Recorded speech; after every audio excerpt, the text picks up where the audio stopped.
Hey guys, hope you're having a great evening. I've decided to take a little bit of time this evening to talk to most of you, specifically targeting the new folks entering the hobby. First of all, thank you, because that's exactly what the hobby needs is a boost or an injection of youth and in an otherwise old time hobby where you see a lot of the older generation folks doing it. And because coin collecting should never go by the wayside. For example, it should never turn into the next stamp hobby. Stamps right now are, you'll be lucky to find a dealer within 100 miles radius of where you're at that deals specifically in stamps. I have one in the entire San Francisco Bay Area, so it kind of gives you an idea of how much of a dying hobby it is, and we certainly don't want to do that. So this video, I wanted to talk to you guys, maybe not individually, but hopefully my message will speak volumes for everybody that watches it. These are, and I took time to write it. You compiled a little list. 5 tips for new collectors for how to be successful in collecting coins, getting into the business, the hobby. Some of you might like it so much that you might decide to make it a career, which I know of a couple guys my age, being in my 30s, that they're either a broker or they actually have their own B&M. What that is in the trade is brick and mortar store, along with a online website. So for the new collectors, the young numismatists out there, I have a couple things, a couple pieces of advice that I'd like to share with you. And of course, all of the veterans out there, please comment in along with this video to help this younger generation pick up the hobby and really embrace it, because it's going to bear a lot of fruit for a lot of you. You're going to be so good at it that you're going to be making deals left and right and actually making really good money, making $10,000 to $20,000 a month, not running your own store but doing it on the side as a broker is simply, not out of the question. So the first tip that I want to give you, young collectors, is to really trust your gut when you go to purchasing coins, estates, online auctions, whatever your deal is, to want to break into the business. Trust what you have inside. If a deal sounds too good to be true, it probably is. And, you're going to get that feeling inside of you like, man, it's really wrong. And I just don't see the value in this. If that's the case, 9 times out of 10, your gut instinct is right. Therefore, kind of back off, reassess, because the thing about the hobby is it's research intensive. So you want to be able to gather as much information as possible, so that way you could be successful. And there's nothing wrong with backing away from a deal so you could do your research. If the guy A or B, sells it, then that's fine. Some doors close, so others open, other opportunities for you. So you want to keep that in mind as well. My second tip for you is, again, educate yourself. Not only about the coins in general and how expensive they are, what the mintages are, but really go down into the history of how coins were first made.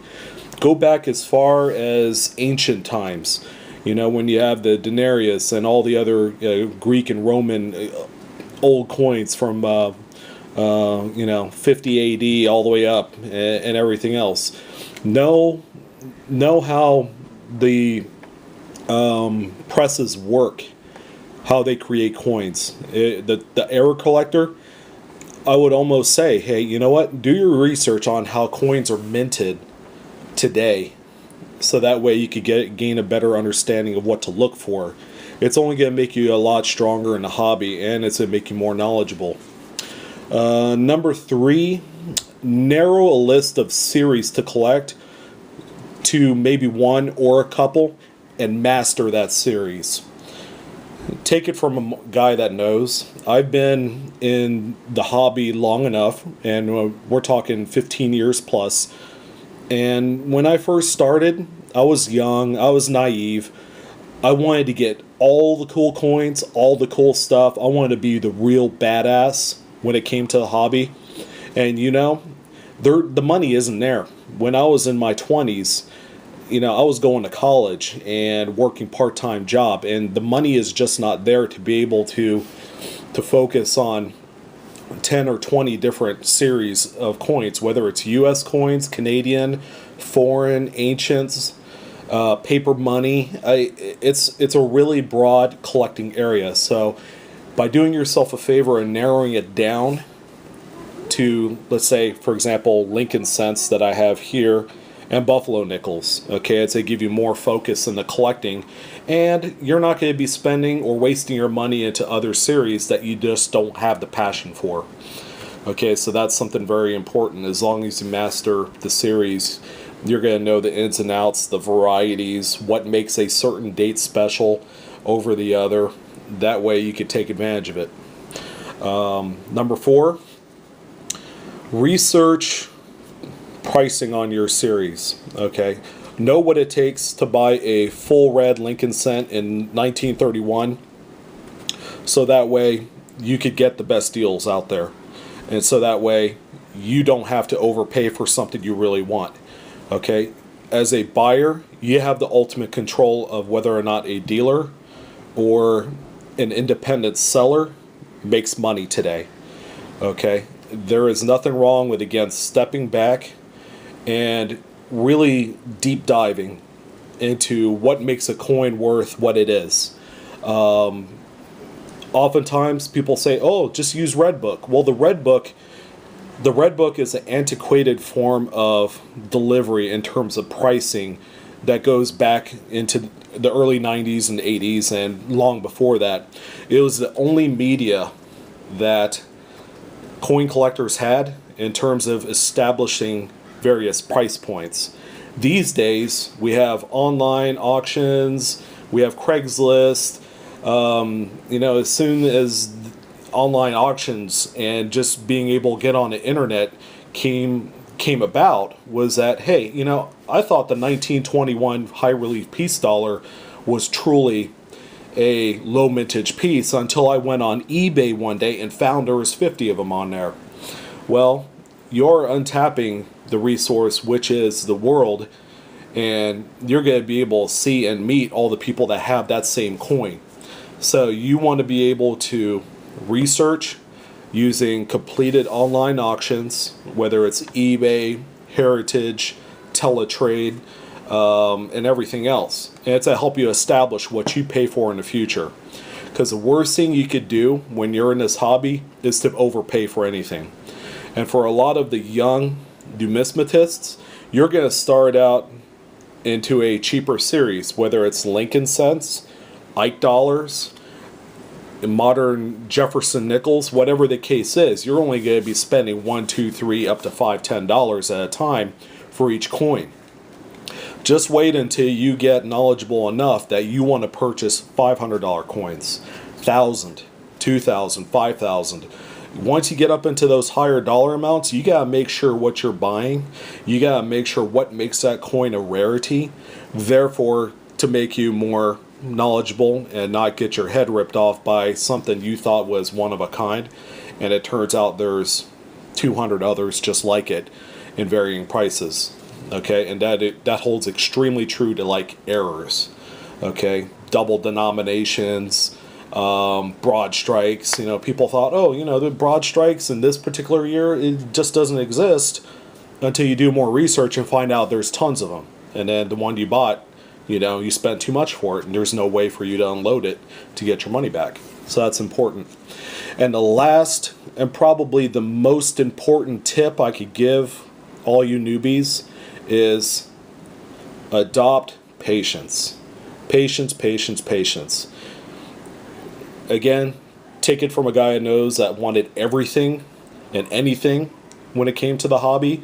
I wanted to get every key date that I possibly could with the amount of money I had, short of going broke, and not being able to pay rent or having to resell the coins 2 months later. It just doesn't make any sense. And, it's going to put more brain damage on you than you lead it to believe. So, adhere to a lot of patience when it comes to purchasing key coins. Be extremely selective in what you buy. You have the online resources to untap whenever you'd like. So there's never going to be a shortage of any one date, unless it's something that they only made 5 or 10 of. Then, like for example, that 1921 peace dollar. You could always go online and find a handful of them for sale in different grades, slabbed, raw, whatever the case is. It's your hobby, it's your collection. You want to make sure you put it together under your terms. So use patience, and it could take you 2, 3, 10 months to find a coin you need. There are guys I know that they spent 2 years looking for a specific coin and still haven't had it yet. So patience, that's the last tip. There are a lot of other type of honorable mention tips. I would say, know the grading system, know what grade type you want to collect, because you don't want to go all over the place and collect, mint state, poor coins, very fine, extremely fine. Narrow it down to a specific grade scale so that way, your money isn't going to go wasted.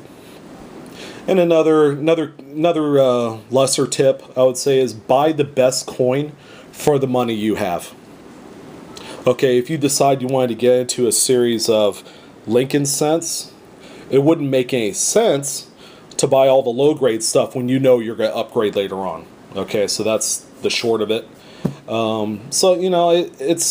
These are some little tips I could give you.